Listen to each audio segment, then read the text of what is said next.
Hi, and welcome to Creepy Crime Story, where the darkest truths aren't imagined. They're real. She wasn't screaming, she wasn't running, she was standing by the stove with a toddler at her feet and a phone in her hand. Just another Saturday night until it wasn't. A FaceTime call, a toddler, a kitchen. And then a screen goes dark. That's how it started. That's how a quiet family home in Queens turned into a double homicide investigation. The killer didn't run. He was still there, bleeding, breathing, silent. The call came in at 7:02 p.m. Saturday, July 19th, 2025. Queens Dispatch, NYPD, received a 911 report from a male caller located out of state. The caller, in visible distress, stated that he had just watched, on live video, a man stab a woman and a child before the phone dropped. He identified the man as his uncle.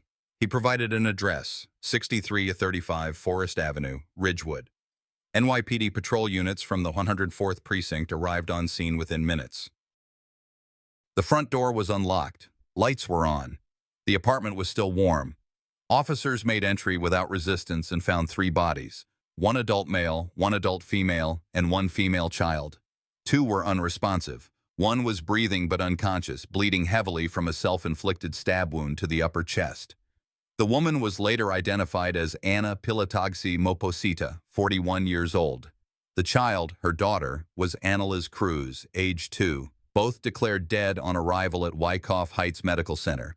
The man, identified as Ernesto Cruz, 54, Anna's husband and the child's father, was stabilized on scene and transferred to Jamaica Hospital under police custody.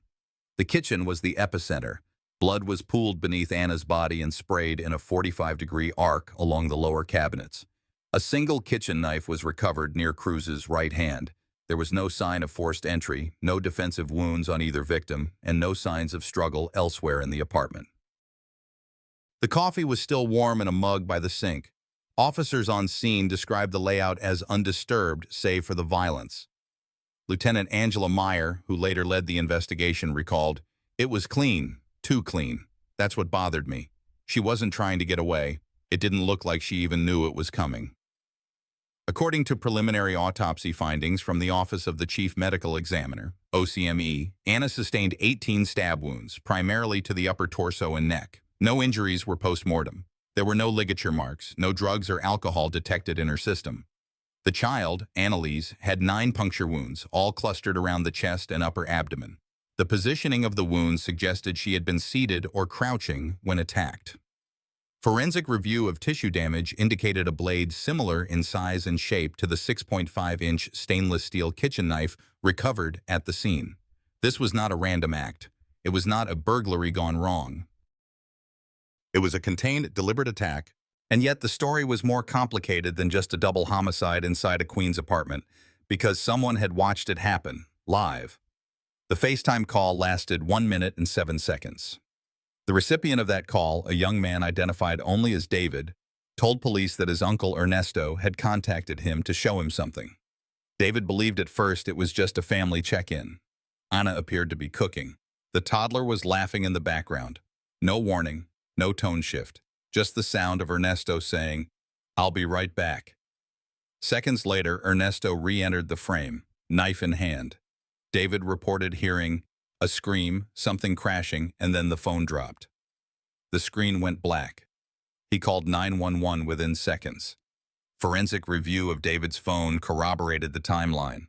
The timestamp of the FaceTime call aligned with the estimated time of death from OCME. Investigators would later extract still frames from the video to determine positioning and movement, but those details belonged to another stage of the case. In the immediate aftermath, the unanswered question lingered. Why? There were no prior domestic calls to this address, no history of violence, no custody disputes, no divorce filings, no visible warning signs, at least none that had ever made it into a report.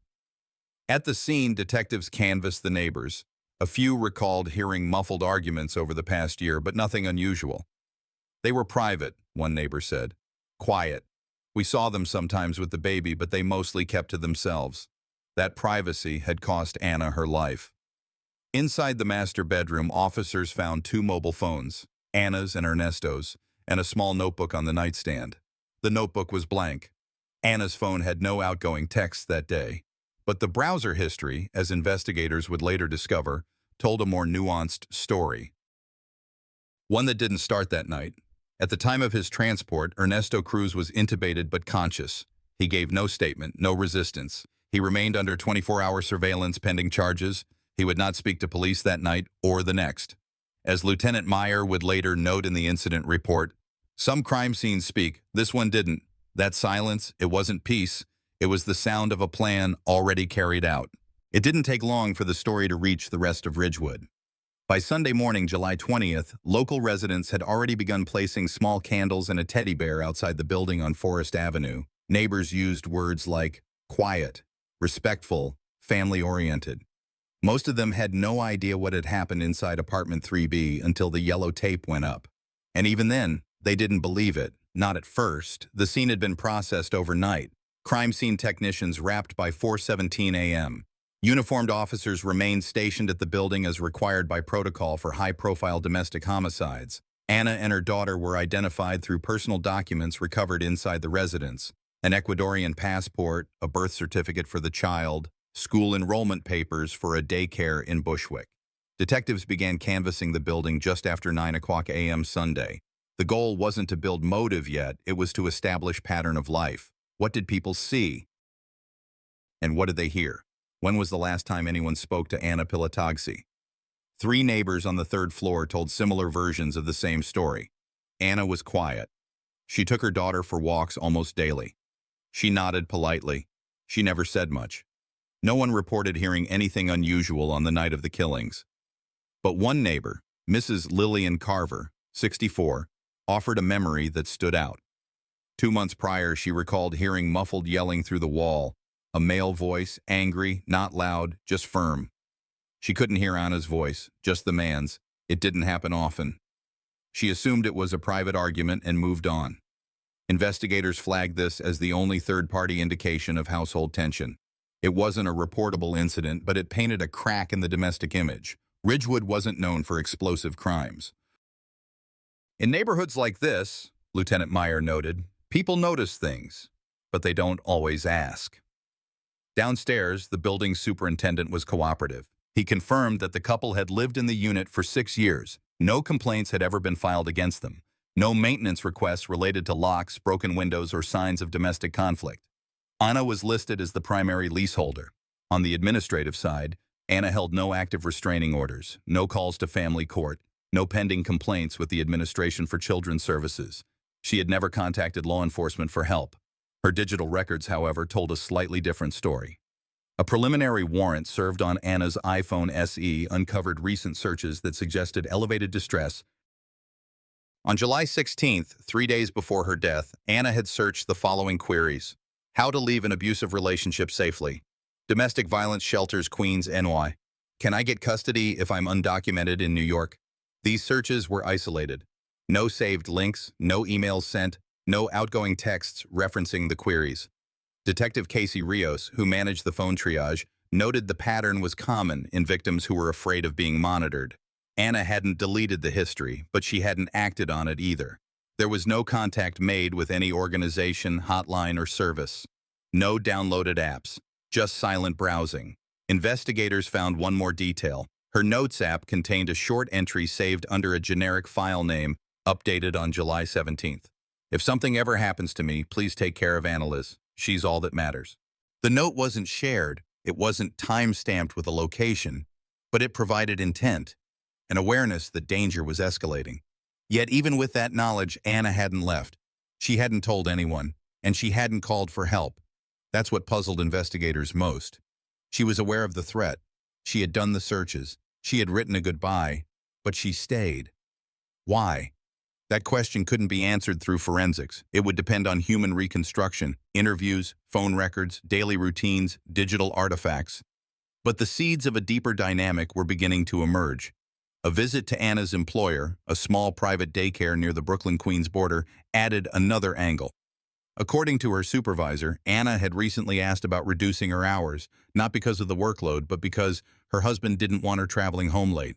She hadn't said he was violent, she hadn't said she was scared, but her tone had changed. She was more anxious, more distracted. She had started picking up her daughter during work breaks, something she didn't usually do. She told me once that her daughter was the only thing keeping her grounded. I remember that exactly. The phrase was noted in the case report. It's worth mentioning that domestic violence often presents without overt physical signs. No bruises were observed on Anna's body at autopsy that indicated long-term abuse. No broken bones. No defensive injuries prior to the final attack. But fear isn't always visible. In Anna's case, it was buried in search history and subtle behavior. And in a system that reacts only to what's documented, her signals weren't strong enough to trigger a response. By the end of July 20th, the working theory was clear. Anna had been in a controlling environment. There had been no formal complaints, no calls for help, but internal concern had existed. The digital record was the first real forensic trace of that reality. And that raised a question Lieutenant Meyer noted privately. What if the cleanest-looking cases are the ones where help was never even tried? The crime scene was stable, the bodies had been removed, the knife was logged into evidence, but the investigation wasn't slowing down, because detectives had something they almost never do in domestic homicides: a digital eyewitness. The FaceTime call. That call wasn't just a tip, it was a recorded, time-stamped transmission that overlapped with the moment of the crime. And while the full video wasn't saved, Apple doesn't store FaceTime calls, the recipient's phone held remnants, screenshots, audio bleed, frame data, enough for forensics to work with. On July 20th at 10:42 a.m., NYPD's Digital Evidence Lab retrieved the device from the out-of-state witness, a 23-year-old named David, who identified himself as Ernesto Cruz's nephew. He voluntarily handed over his phone, an iPhone 13, which he had used to speak with his uncle the night prior. According to David's statement, Ernesto had initiated the call. No warning, no context. Just a quick check-in, he said, like he wanted me to see the baby. It wasn't the first time they had FaceTimed, but it would be the last. David confirmed that during the call, Anna appeared to be cooking. The toddler, Annalise, was sitting on the floor with a toy. Ernesto was initially off-screen. Then he entered the frame, briefly, with a neutral expression. He stepped out of view. Seconds later, he reappeared with something metallic in his hand. David didn't register what it was at first. It was fast, he said. Too fast. I thought he dropped something. Then the camera jolted. Screams. A child crying. Silence. The screen froze mid-motion and went dark. From a forensic standpoint, the team couldn't extract a video recording, but the system log showed the call began at 6:52:14 p.m. and terminated at 6:53:21 p.m., lasting exactly 1 minute and 7 seconds. Those timestamps became central to the timeline reconstruction. While FaceTime data itself is encrypted and ephemeral, the phone's internal memory had preserved 5 screenshots, automatically triggered by David during the call. These weren't high resolution, but they were enough to establish a visual match between Ernesto, the kitchen layout, and the victim's positions. Still frame number 3, timestamped at 6:52:45 p.m., showed Anna facing the stove. Her shoulders were tense. The toddler was blurred in the bottom right. Ernesto is seen entering the edge of the frame. His right arm appears partially raised. Analysts enhanced the image but couldn't determine the object in his hand. Still frame number 5, captured at 6:53:10 p.m., was the most telling. The camera angle had shifted, as if the phone had fallen or been dropped. Only the edge of the floor was visible, but in the top corner, a smear of motion and a bare foot could be seen. Forensics could not confirm whether the foot belonged to Anna or Ernesto. What it confirmed, however, was motion, abrupt and forceful. Combined with the audio analysis from the phone's internal mic, a sequence began to form. At 6:52:53 p.m., a sharp increase in decibel levels matched a short scream. It was immediately followed by what analysts identified as a wet impact. No further vocalizations from the adult female were heard after 6:52:58 p.m. A child's cry continued intermittently until the call ended. Investigators cross-referenced this with the medical examiner's report. Anna's fatal wounds showed no hesitation marks. All 18 stab wounds were deep, directed toward the chest and neck, delivered in rapid succession. There were no injuries consistent with active defense, suggesting she was immobilized or caught entirely off guard. This aligned with the FaceTime audio profile. No struggle, no pleading, just a sharp start, a fast end, and silence. Detective Rios, who led the digital forensics, summarized it this way. It wasn't chaotic. It was structured, purposeful. The timing matched the damage. This finding directly impacted the prosecution's trajectory. With no live witnesses in the room, the FaceTime data became the closest thing to real-time observation of the homicide. Though not admissible as full video evidence, the screenshots, logs, and audio created a tight digital window that supported cause and manner of death. And for the detectives working the scene, it confirmed something they had suspected but couldn't yet prove. Anna had no chance to react. The angle of attack, the precision of the wounds, and the lack of defensive response told one side of the story. The technology told the other. There was one more discovery. When forensics examined Ernesto's iPhone, seized at the scene, they noted a missed call notification from David at 6:54 p.m., seconds after the initial call had ended. David had tried to call back. The phone never rang. It had already been set to airplane mode. It was a deliberate choice, not automatic, not accidental. This would later become relevant in the context of intent, one of several points the DA's office flagged as potential aggravating factors. But for now, it served a narrower purpose, placing the suspect in full control of the timeline. He made the call. He ended the call. He silenced communication. The apartment's Wi-Fi logs confirmed the call had occurred over a stable connection. No drops, no glitches. Everything about the FaceTime session aligned with the known forensic indicators: blood spatter directionality, time of death, physical layout. From a procedural standpoint, this chapter of the investigation closed one major gap, proving the timeline with hard data. No speculation, no hearsay, no delay. And in that 1 minute and 7 seconds, everything changed. By the morning of July 21st, the evidence from apartment 3B had been processed and logged. Digital data had confirmed the time of attack. Now it was time for the bodies to speak. The autopsy for Anna Pilotagzi-Mopocita began at 7:30 a.m. at the office of the chief medical examiner in Manhattan. Lead forensic pathologist Dr. Shirin Lal conducted the procedure. The results, though expected, painted the reality in clinical, irreversible terms. Anna's cause of death was recorded as multiple sharp force injuries to the chest and neck.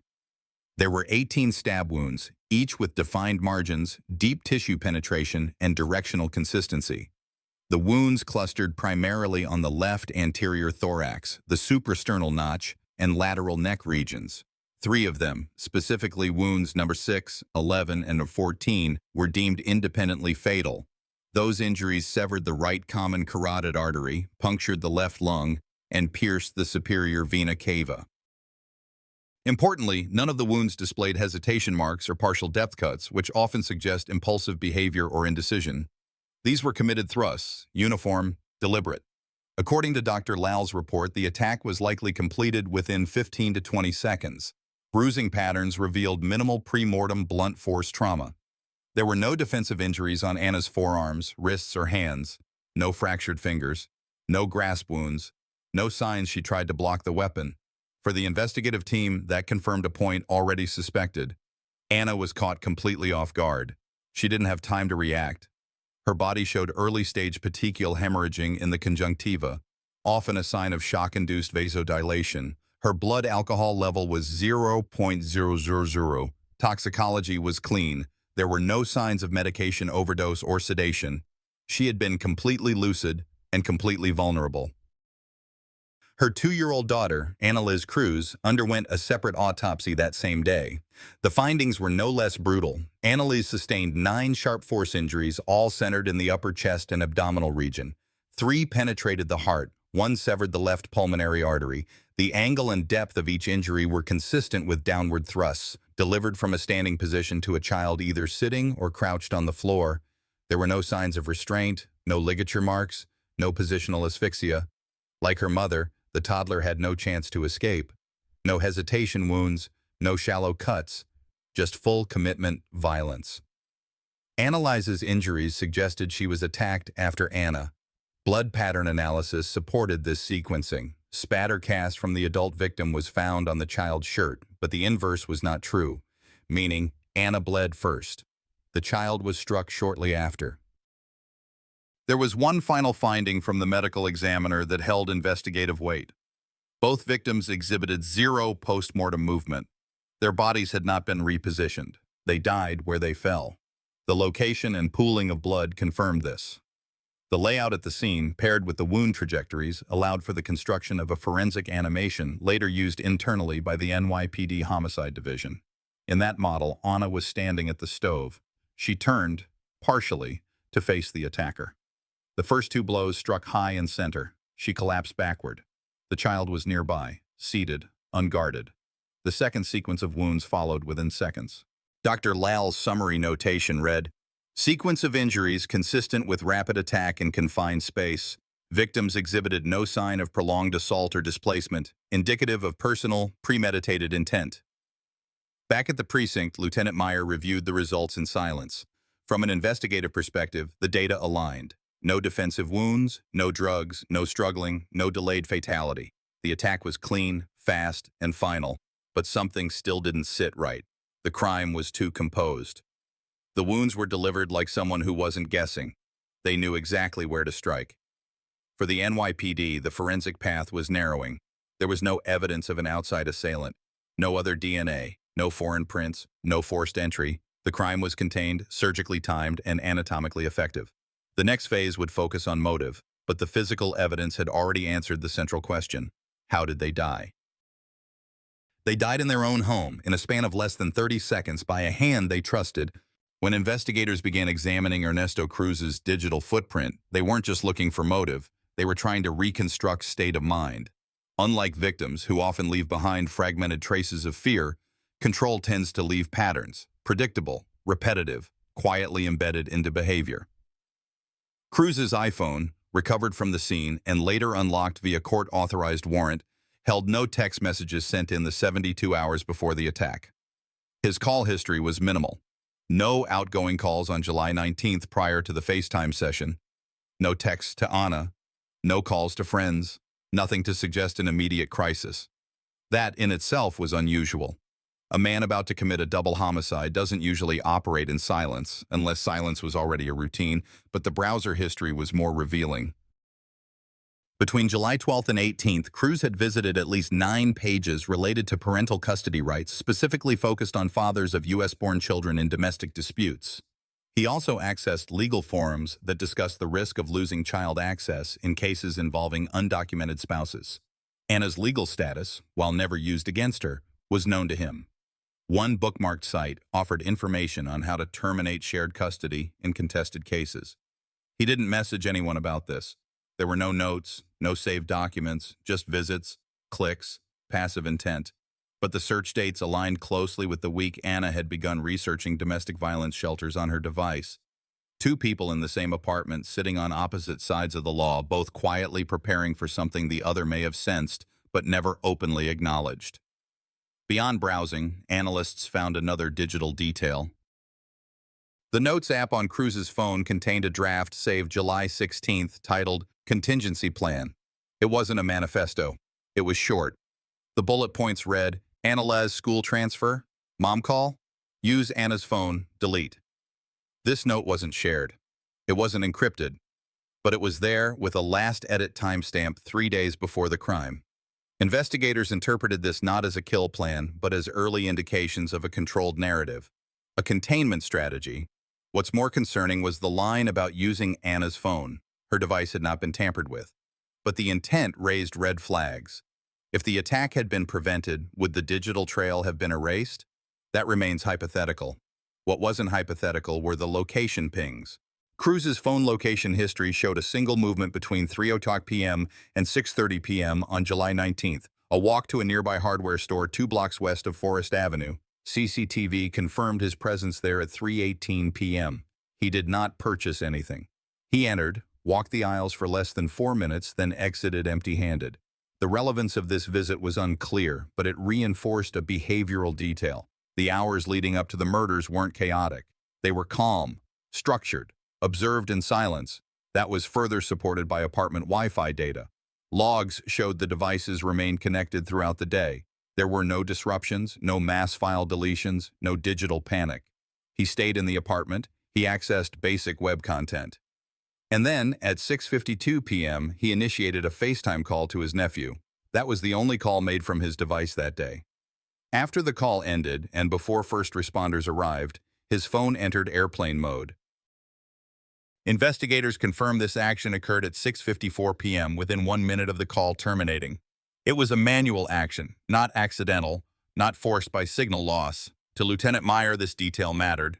It's not just that he went dark, it's how quickly he did it. That's someone who didn't want noise. The timeline now had a structure.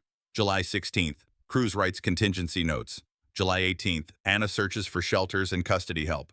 July 19th, Cruz remains home, visits hardware store briefly, returns. 6:52 p.m., initiates FaceTime call. 6:53 p.m., attack begins.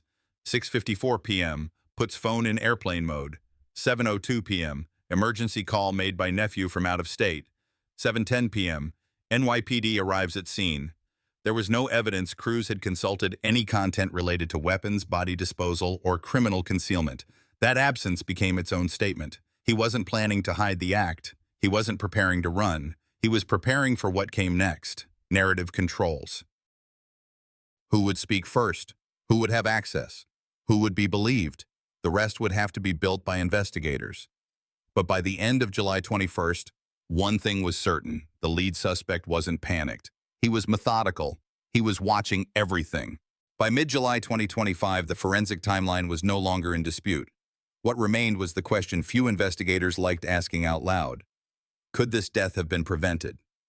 The detective assigned to internal case review, Sergeant K. O'Donnell, pulled up the interagency report from February, 5 months before the murder.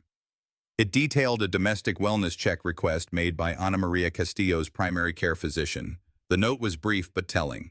Patient exhibits signs of ongoing psychological distress related to partner control. Declined to elaborate. Monitor closely. The referral went to the community DV resource line but wasn't followed up. The system flagged nothing. There was no formal record of intervention, no escalation to protective services. Not because the risk wasn't present, but because the threat had not yet bled into physical injury. And in New York State, without visible harm or an explicit request for help, intervention remains discretionary. Anna's work emails revealed another angle. On March 8th, she opened a browser tab titled, "Am I being emotionally abused?" She stayed on the page for 23 minutes according to her internet activity log. She did not send any related email, nor did she reach out to HR, but she did begin to forward personal documents to a private Proton Mail account the next day, a detail first flagged during subpoena review. Among those files was a PDF of her lease agreement. It was clear she had started considering leaving. Her sister Daniela had messaged Anna through WhatsApp a week before her death. The conversation was short. Daniela, he's still yelling? Anna, yeah, but just that, I'm managing. Daniela, want me to talk to him? Anna, please don't, it'll just get worse. It wasn't the first red flag, just the last one before the crime. Records show Anna's employer offered optional mental health counseling, but there is no login record indicating she used the platform. In interviews, her co-workers described her as efficient, quiet, and always composed. No complaints were ever filed. According to NYPD records, Ernesto Cruz had no previous arrest or reported domestic violence incident on file. That lack of history often stalled preventive action. But the absence of a prior report didn't mean absence of threat. It meant it hadn't been reported. The case team reviewed audio from a call Ernesto placed to Anna's mother 2 months earlier. Though it was legally inadmissible due to lack of disclosure, the tone was cold and structured. She needs to stop acting like she's in control. She forgets who holds things together here, he had said. That control extended beyond tone. Digital traces indicated Ernesto monitored Anna's movement through shared calendar syncing, occasional location requests through Find My, and device activity review on their smart TV history. While legal in a shared household, such actions raised concerns when examined retroactively. One of the case analysts remarked in the internal notes, "What might have looked like an overbearing personality then, now reads like preparatory dominance." And then came the email from the district's domestic violence unit, a grim annotation. In April, Anna had searched the number for a legal clinic in the Bronx. She never called, but the number was copied to her phone clipboard. It was the last sign of outreach. Some signs are loud, others are buried in metadata. No agency failed directly, no hotline ignored a plea. But the system relies on escalation, and Anna never officially escalated. She had been documenting, she had been preparing, but the violence arrived faster than the escape plan. On the morning of May 22, 2025, NYPD officers from the 43rd Precinct executed a search warrant at the Cruz residence. This action followed the forensic lab's confirmation that traces of Ana Castillo's blood were found on the inner lining of the hall closet wall, beneath a layer of newly applied white primer. The chemical compound matched a latex brand not commercially available until April 2025, placing the concealment attempt after her disappearance. Ernesto Cruz was detained without incident. His demeanor during transport was described by Officer Desant Patel as controlled but unusually calm for someone whose partner had been missing for weeks. At the One Police Plaza holding room, Cruz waived his right to an attorney during the initial questioning, stating, "I have nothing to hide." Detectives Lyle and Morrison proceeded with a structured interview. The interrogation revealed key inconsistencies. Cruz claimed Ana had left their apartment around 6:30 a.m. on May 14th, saying she needed space. He said she took her phone and a tote bag, but data retrieved from their building's entry log showed no exit activity for her unit past 12:03 a.m. Phone tower pings confirmed Anna's device remained stationary within the apartment until 3:17 a.m. when it disconnected permanently from the network, indicating shutdown or destruction. The tote bag, later found beneath the kitchen sink, contained her wallet, passport, and house keys. Further pressure on timeline clarity caused Cruz to pivot. He amended his statement, saying Ana had a history of emotional instability and had left before in the past. Detectives noted the abrupt narrative shift and contradiction with his earlier description of her as calm and balanced. They presented Cruz with the blood spatter findings. He denied knowledge, speculating it could have come from a nosebleed or maybe a cut, although no medical history supported that. Forensic mapping showed the pattern to be medium-velocity impact, consistent with blunt force trauma, not passive dripping. Later that evening, NYPD forensics discovered deleted search history from Cruz's laptop. Recovered entries from May 15th included how long for blood to dry on walls, is bleach traceable, and clean up blood without police finding it. He was formally charged with second-degree murder on May 23rd. No body had been recovered at the time. At arraignment, prosecutors submitted a motion to detain without bail, citing obstruction risk and evidence tampering. Judge Rinaldo approved pretrial detention at Rikers Island. Back at Anna's workplace, her direct supervisor issued a statement noting that Anna had recently requested to switch to remote work due to home stressors, a request she never followed up on. It had become clear. This wasn't just a missing persons case. This was a silenced exit, obscured beneath thin paint and thinner lies. By mid-2025, the case of Ana Castillo had transformed from a local missing person report into a statewide cautionary tale. Yet there was still one element law enforcement couldn't produce, and the defense would not let anyone forget it. There was no body. Despite the overwhelming circumstantial and forensic evidence against Joseph Cruz, blood traces in his apartment and vehicle, inconsistencies in his statements, cell tower pings placing him in an industrial dump site hours after Ana was last seen alive, his defense attorneys built their narrative around one chilling fact. The prosecution had failed to locate Ana's remains. Detectives from the NYPD's Bronx Homicide Division had returned to the warehouse in Hunts Point 3 separate times, scouring its crumbling floors, shallow drainage pits, and overgrown back lot. Cadaver dogs signaled a possible location near a broken concrete slab, but ground-penetrating radar revealed only compacted debris, not human remains. It was a dead end, again. The Bronx District Attorney's Office, in tandem with the state's Forensic Science Services, brought in soil analysts and decomposition experts to evaluate whether Anna's body could have been moved after partial disposal. GPS data retrieved from Cruz's car infotainment system suggested multiple nighttime drives along the Harlem River Drive and into Randall's Island Park. Investigators believed he may have scattered pieces of evidence, possibly even body parts, in separate locations to delay detection and confuse forensics. Still, nothing surfaced. No body, no grave, no personal items of Anna's beyond those blood-stained remnants seized in March. Cruz, now held without bail at Rikers Island, continued to plead not guilty. His lawyers filed a motion in June 2025 to dismiss the charges on the grounds of insufficient evidence, a bold move but ultimately denied by the judge, citing strong digital and physical linkage, placing Cruz at the center of Anna's disappearance along with behavior indicative of post-crime concealment. It was the kind of language judges use when they know what happened, even if they don't have a corpse to prove it. Meanwhile, Anna's family refused to treat her as a lost cause. Her mother, Sylvia, began organizing monthly public vigils in the Bronx. By July, hundreds of residents attended, many of them women who had once been in controlling or violent relationships. They came carrying candles, signs reading "Justice for Anna," and printed flyers with her smiling face under bold red letters. Still missing, presumed murdered. The impact of Anna's case extended beyond her family. Her story started appearing in policy discussions about strengthening New York's ability to prosecute no-body homicide cases. One proposal would allow prosecutors to present digital and forensic reconstructions as admissible evidence for presumed death, especially in domestic violence cases where the accused had a history of coercive control. But among all the noise, it was Anna's younger sister, Camilla, who articulated the clearest message in front of the cameras. "My sister didn't just vanish. She was taken. And the man who did it thinks that without her body he can walk free. He can't. We're not letting him." For prosecutors, the lack of a body no longer meant the absence of a crime. What mattered was the pattern: Cruz's coercive texts, Anna's diary entries outlining fear and isolation, her sudden disappearance after a confrontation, and the biological evidence linking her blood to Cruz's home and car.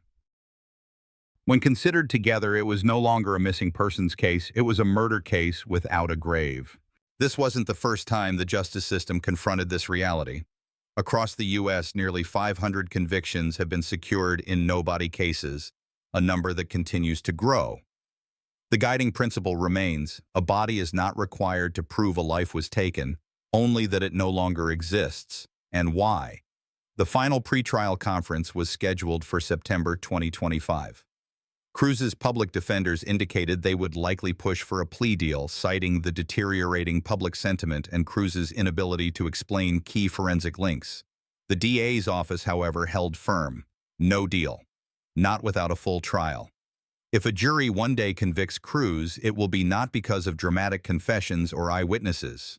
It will be because forensic truth outlasts human deceit. DNA doesn't lie. Cell towers don't forget. Silence, especially the kind that follows an act of violence, often says more than any testimony could.